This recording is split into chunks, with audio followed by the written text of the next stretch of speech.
Salut! Bonne année 2024 à toi qui regarde la vidéo. Ça fait un moment que je suis pas venue. D'abord, je vais commencer en vraiment te souhaitant le meilleur, en vous souhaitant à tous qui me regardez le meilleur dans votre vie en 2024. Que ce que vous souhaitez réaliser cette année se réalise, que cette année soit meilleure encore que les précédentes et que vous ayez beaucoup d'amour, de bonheur, de joie au quotidien et la santé également. Ça peut paraître bateau, mais on sait que c'est ultra important pour vivre la vie qu'on souhaite vivre avec ses proches. Voilà. Et puis, mener les projets qu'on souhaite réaliser avec une bonne santé, c'est quand même tout de suite bien meilleur, bien plus facile. Alors, je reviens pour cette vidéo. Je suis désolée, j'arrive pas à être régulière sur YouTube. J'essaie de faire de mon mieux. Je vais pas me dire ma nouvelle résolution, c'est d'être plus régulière sur YouTube parce que en fait, voilà, je crois que dans mon rythme, d'abord ça a été une année hyper méga chargée, 2023, une année géniale avec beaucoup de défis, beaucoup de challenges, mais aussi des choses incroyables qui nous sont arrivées et je suis très contente de toute l'année. Que ce soit dans les bons moments ou dans les moments plus difficiles, vraiment je suis très contente, je me sens très heureuse, chanceuse vraiment de tout ce que j'ai pu vivre et traverser. Mais j'ai 3 enfants, 2 qui sont encore en instruction en famille et beaucoup de choses, à gérer. Mon activité professionnelle qui se développe aussi, qui me demande beaucoup d'énergie. YouTube, ça fait partie de tout ça, mais voilà, je peux pas être sur tous les fronts en même temps. Il faut me rendre à l'évidence, mes journées ne font que 24 heures. Si elles pouvaient faire 48 heures, ce serait juste fantastique. Mais voilà. Enfin, quand même, je vous annonce en avant-première, il y a que ceux qui regardent ma vidéo YouTube qui le sauront, que j'ai quand même l'intention d'ouvrir une chaîne de podcast. Donc voilà, je me rajoute un petit truc comme ça là, juste comme ça, sur tout ce qui est éducation, etc. Voilà. Non, ça fait un moment que ça trotte là.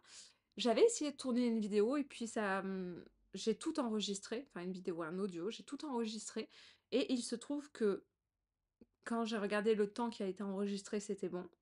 Et quand je suis revenue plus tard dessus pour faire les petits ajustements en termes de montage audio et puis poster, j'étais vraiment prête à poster. Il me manque 5 minutes de mon podcast. Ah là là, j'étais dégoûtée.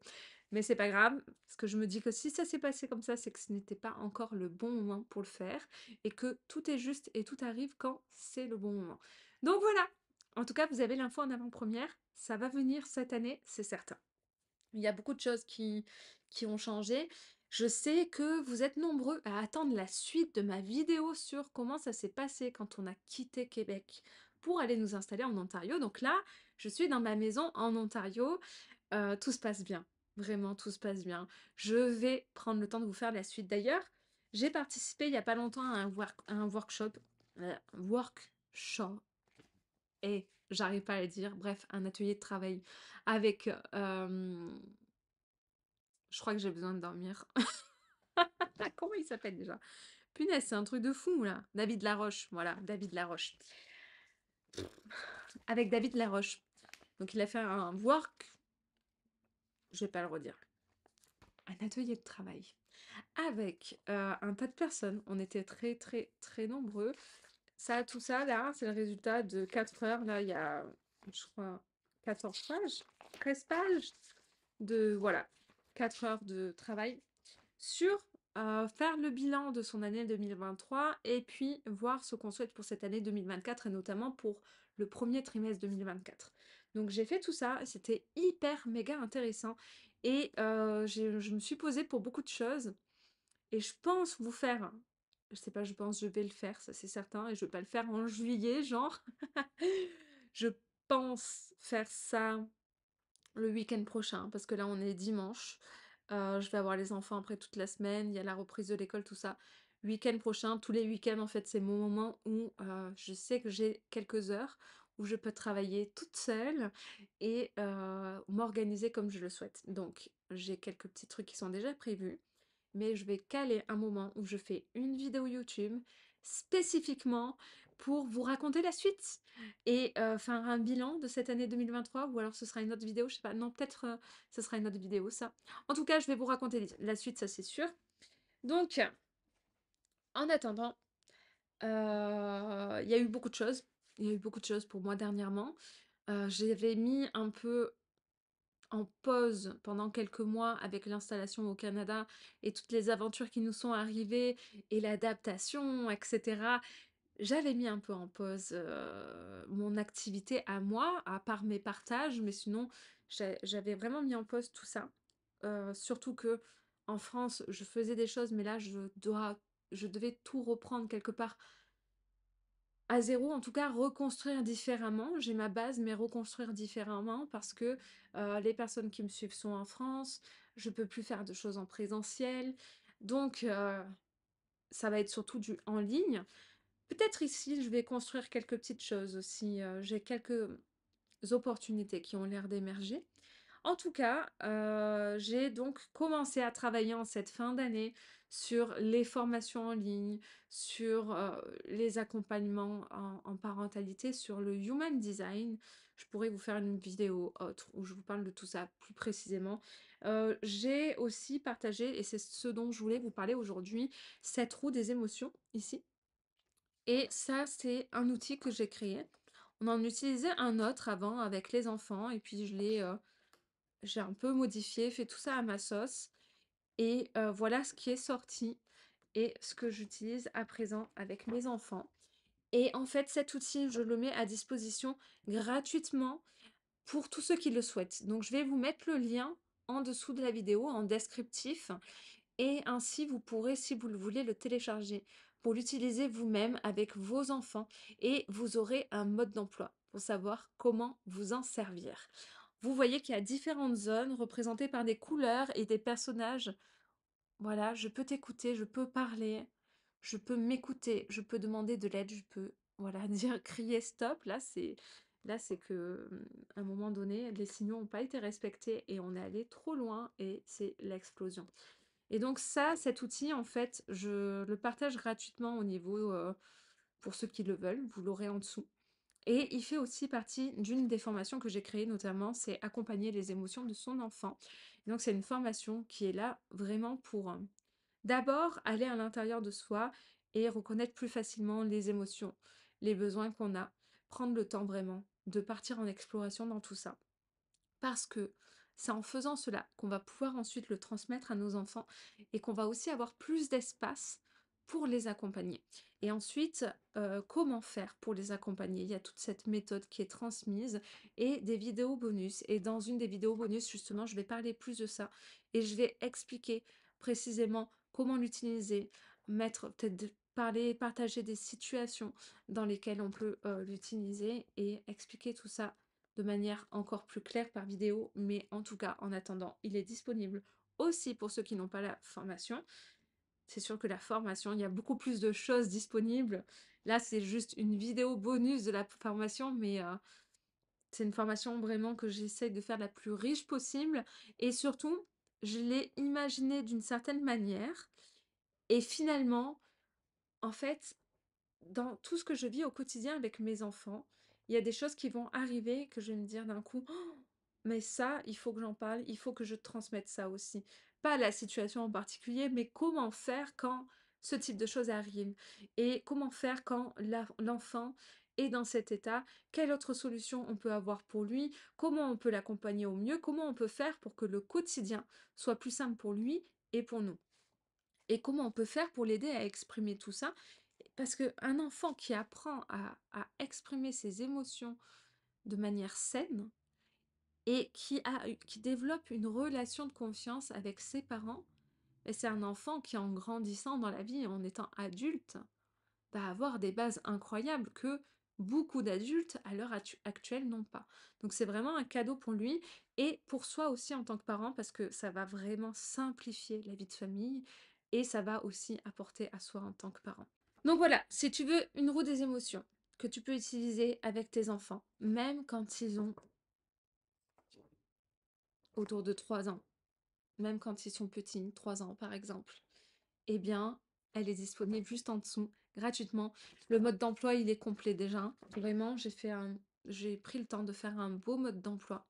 Au fait, ce que je disais par rapport à la formation, donc, c'est que tous les éléments qui m'arrivent dans la vie, voilà, c'est pour ça que j'ai pris le téléphone, c'est que je prends mon téléphone et je fais: «Oh oui, ça, c'est super important» et hop, j'ai mon fichier qui commence à être un peu long et j'écris, je rajoute. Je mets: «Ça, il faut que j'en parle et ça aussi et ça aussi». Ce qui fait que cette formation, je l'ai conçue d'une certaine manière. J'ai rajouté des vidéos bonus et certainement, je vais rajouter un module en plus. Et toutes les personnes qui l'ont pris jusqu'à présent ne vont pas payer le supplément de tout ce que je vais rajouter qui n'était pas prévu à l'origine. Cette formation, pour moi, elle va être enrichie avec le temps. Peut-être même enrichie avec les retours que les personnes qui l'ont pris vont me faire par rapport à ce qu'elles auraient besoin, si elles ont des besoins de pistes supplémentaires, etc. Voilà, ça va évoluer au fil du temps, c'est certain, mais elle est déjà très très bien, mais elle ne va que se bonifier avec le temps. Voilà, c'était juste ça. En tout cas, voilà, cette roue des émotions, elle est là. Tu peux la voir en cliquant en dessous. Tu as un super mode d'emploi que j'ai pris du temps à faire pour que déjà tu puisses avoir de bonnes bases pour savoir comment t'en servir sur voilà ce que veut dire chaque case. Concrètement, quand on est dans le bleu, ça va, tout va bien. Quand on est dans le vert, là, il y a eu quelques petites choses qui ont pu ou déranger l'adulte parce qu'on peut l'utiliser avec l'enfant pour expliquer, ben écoute, là, moi, maintenant, je me sens ici. Je suis dans le vert et plus dans le bleu parce que il s'est passé ça et ça m'a quand même contrariée. Et donc là, on exprime ce qui va pas et on cherche ensemble une solution. Et puis après, on descend dans les couleurs et donc bien entendu, plus on descend et moins on a de disponibilité et plus c'est difficile pour la personne. Et donc, on va pouvoir se poser et discuter de tout ça ensemble autour de cette roue. Voilà, voilà. Donc, si cet outil t'intéresse, je t'invite à cliquer dessous et à le découvrir gratuitement. C'est offert. Alors, donc là, je filme, j'ai une application sur mon ordi qui m'a affiché un pouce, en fait, quand je fais des vidéos avec quelqu'un, et a priori, ça le fait aussi quand j'enregistre des vidéos, je l'avais jamais vu. Si je fais ça, j'ai un pouce qui apparaît à côté. Si je fais ça, attendez, vous allez voir, si je fais ça, il y a d'autres choses qui vont apparaître. Attendez. Est-ce que je vais y arriver? Déjà, j'essaie de le mettre droit. Est-ce que ça va marcher? Ah non, je crois que c'est comme ça, en fait. Attendez. Hop. Voilà! Des feux d'artifice! Bonne année! Hein? C'est super. Il y a un truc, c'est ça, là. Je vous les fais tous. Vous les connaîtrez tous. Et si vous avez un Mac, parce que je pense que ça marche qu'avec le Mac, si vous avez un Mac et que vous faites des appels visio sur le Mac, vous pourrez tester. C'est pas fantastique? Il y a ça aussi. Là, ben voilà, quand je vais vous dire au revoir, je pourrais vous envoyer plein d'amour. J'ai juste l'air débile en faisant ça, mais vous allez voir que quand les cœurs vont émerger, c'est juste magnifique. Attention! Voilà! Plein d'amour. Ça, c'est parfait. C'est le parfait signe pour vague d'amour, je trouve. Bref, voilà. Sinon, pour les derniers potins, qu'est-ce qui se passe ici? Pas grand-chose. Il a fait... Donc, on est dans le nord de l'Ontario. On est dans une ville qui s'appelle Sudbury. Euh, il fait, comment dire, et je vais vous montrer. Je vais vous montrer le temps qu'il a fait hier. Comme ça, vous aurez une idée de ce à quoi ça ressemble. Voilà, vous verrez les magnifiques voitures du voisin en face qui ne roulent pas, hein, qui ne sont pas en état de rouler. Voilà. Il fait froid, je vais me peler les fesses pour vous. Ah, je suis en train de capter qu'on a laissé la couronne de Noël, mais on est la nouvelle année. Il va falloir qu'on l'enlève. Ah, voilà, voilà, voilà. Magnifique. Voilà. J'espère vous avoir envoyé un peu de fraîcheur comme ça. Donc, aujourd'hui, non, hier il a neigé. Il a neigé un peu, voilà, c'était pas forcément prévu qu'il neige. Et là, par contre, cette semaine, ils annoncent environ 50 centimètres de neige sur la semaine. Énorme, énorme. Donc, je dis énorme parce qu'on n'a pas encore eu ça. Et en fait, c'est assez rare parce que ce qu'on nous expliquait, c'est que normalement, en décembre, il fait -20, -25 dehors. Les 50 centimètres de neige sont facilement là. À Noël, on est sous la neige. Et là, cette année, on n'a pas eu de neige à Noël. Il n'a pas neigé à Noël. Alors que on a eu un peu de neige en octobre, on a eu un peu de neige en novembre, mais un peu, c'était les annonces de l'hiver qui arrivaient. Et puis en décembre, pas de neige, rien. On a eu on tournait facilement entre 0 et 6 degrés. D'habitude, alors des fois un peu dans les négatives, un petit peu la journée, mais très peu, et plus la nuit. Alors qu'en novembre, déjà, on était tombé à du -14 ressenti -20, donc c'est déjà un peu différent.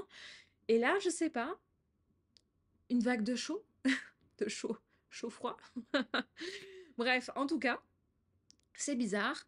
Et j'en ai discuté avec plusieurs personnes d'ici, surtout que moi je m'étais préparée au pire, hein, parce que voilà, je l'ai déjà dit, je suis du sud de la France, à côté de la mer, à la base, donc du chaud, et je suis pas habituée à tout ça. Donc la neige, tout ça, je redoutais. Maintenant, je suis prête. Maintenant, I'm ready for that. That's okay. But before, avant, c'était pas du tout ça. Et donc, qu'est-ce qui se passe? Donc on m'a dit que vraiment, les hivers verts, parce que c'est comme ça qu'ils disent en anglais, green winter, les hivers verts, c'est très très rare. C'est très rare que en décembre, à Noël, on soit dans un hiver vert et qu'il n'y ait pas de neige. Moi, j'aurais dit hiver gris parce que le ciel était couvert qu'on n'en pouvait plus. On n'a pas vu un brin de lumière pendant plusieurs jours. C'était tout gris et il n'y avait pas de neige. Donc voilà, hein, un peu déprimant. On a quand même passé un super Noël, de très belles fêtes. Et mais voilà, c'était bizarre. Nous, on attendait la neige. Et donc, j'ai une amie ici qui m'a dit qu'en plus de 40 ans, il y a eu 3 hivers verts. Il y en a eu que 3. Et elle me dit, mais même les autres, alors quand elle dit hiver, vraiment, je parle au moment de Noël, hein, parce qu'après, il y a tout le reste de l'hiver. Donc, bien sûr que la neige arrive après, on le voit là maintenant, on est en janvier et ça commence à revenir. Mais en tout cas, le fait qu'à Noël, il n'y ait pas de neige. Et elle me dit, mais quand même, ce qui est fou, c'est que les autres années où c'est arrivé, même si elles ont été rares, il y avait il faisait froid quand même. Alors que là, c'était un Noël vert, mais il faisait pas, j'allais dire il faisait chaud. Non, il faisait pas chaud, il faisait entre 0 et 6 degrés, mais il faisait pas froid, froid non plus. Il faisait pas -20, quoi. Il faisait pas -25 non plus. Même la nuit, donc c'était bizarre. Voilà. Et nous, on arrive, notre première année au Canada, on arrive quand c'est comme ça. Alors, on sait pas encore ce que c'est le vrai hiver. Donc voilà, là, les premières vraies grosses neiges arrivent cette semaine. Dès mardi, je crois qu'ils annoncent, je sais plus. Ouais, je crois que c'est ça, 17 centimètres de neige le mardi soir et le mercredi, une bonne quinzaine aussi. Et puis le samedi, encore 15 et puis un peu tous les jours. Donc ça va, ça arrive, je j'ai pas d'inquiétude. Je pense que le froid là, il commence à bien arriver. Là, l'après-midi, enfin même à 11h30, il faisait -7, donc ça va. Ça arrive. Mais voilà, par contre, le lac est déjà gelé. Donc je vais vous mettre une vidéo parce que j'ai filmé une vidéo justement hier, en plan comme ça. Donc je vais vous partager ça, comme ça vous aurez une petite, image, du lac, gelé. Oui, oui. Attendez les enfants. Hello. Et puis bientôt, on va aller très certainement faire du patin à glace et toutes ces choses-là, toutes ces activités. Je sais qu'on a une patinoire à 10 minutes de chez nous, en plein air. Et puis on a ce lac où on peut patiner tous les hivers dessus, où il y a vraiment, c'est sur des kilomètres. Et on peut, je crois même, je vais le voir de mes propres yeux si c'est vrai ou pas, mais on m'a dit qu'ils mettaient des bancs en bois sur le lac pour les gens qui veulent pas forcément patiner, mais qui sont avec la famille qui patine ou les amis. Et donc, tu peux te poser sur le lac et regarder les autres patiner. C'est pas fantastique ça? Bref, voilà. Donc, je vous partage ça. Et puis voilà, je vais arrêter. La vidéo a pris déjà un petit peu de temps. Je vais vous laisser sur ces belles paroles et je vous dis à très vite. Et promis, je ne vais pas promettre de date. Je vais pas le faire à la fin de l'année, ça c'est sûr, ni même en juillet. Mais promis, je vais prendre le temps très bientôt de faire cette vidéo où je vous dis la suite de tout ce qui s'est passé. Parce qu'il s'est passé quand même des trucs assez fous. Et donc, je vais vous partager tout ça. Voilà. Si vous avez envie de papoter en commentaire ou quand vous, téléchargerez si vous téléchargez La Roue des émotions avec le mode d'emploi, tout ça, pour savoir s'en servir au quotidien avec ses enfants, eh bien, vous recevrez tout ça par mail. Donc si vous voulez répondre aux mails et papoter, si vous avez des questions à me poser sur un sujet en particulier, que ce soit ou le Canada ou les émotions, les enfants, la parentalité, tout ça, eh bien n'hésitez pas. Je réponds toujours avec plaisir. Quand c'est des messages qui sont un peu plus longs, disant qui vont me demander un peu plus d'énergie pour répondre, un peu plus de temps, eh bien je mets un peu plus de temps pour répondre, mais je prends toujours le temps de répondre. Donc n'hésitez pas. Et puis je vous souhaite à tous une très belle semaine et je vous dis à très bientôt. Ciao ciao. Ah, attendez, il faut que je finisse avec ça. Je vous envoie plein d'amour. À bientôt.